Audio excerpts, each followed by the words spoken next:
دل کی بات ہے.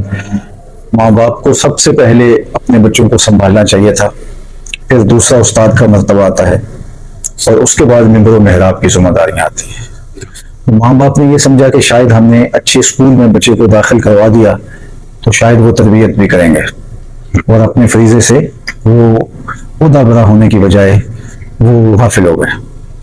اور وہاں جو نظم تھا اور جو تربیتی فقدان تھا وہ ہماری آنے والی نسل کے اندر اس قدر بڑھ گیا.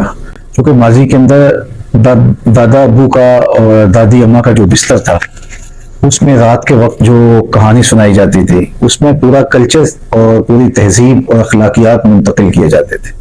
وہ ایک بہترین ذریعہ تھا تربیت کا.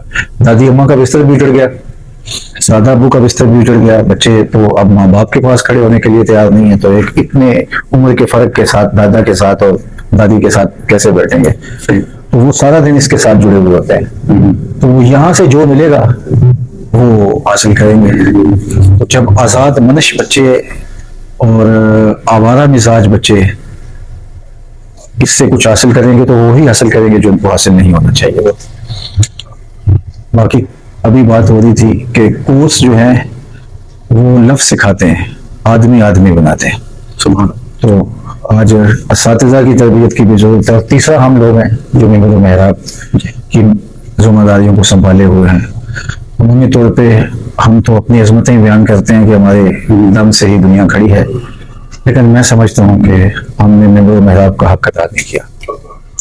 ہم نے وہاں وہ مسائل چھڑے جو ملت اور امت کی ضرورت نہیں تھی، اور لوگوں کی تربیت کرنے کی بجائے ان کو الٹا الجھا دیا. اللہ ماشاءاللہ میں سب کی بات نہیں کر رہا، خیر کا پیغام دینے والے بھی موجود ہیں، اچھائی کی دعوت دینے والے بھی موجود ہیں. چوتھا مرحلہ صحافت کا ہے، اور اس میں اس کے جتنے بھی رنگ اور روپ ہیں، الیکٹرانک میڈیا ہے، پرنٹ میڈیا ہے، اس وقت سوشل میڈیا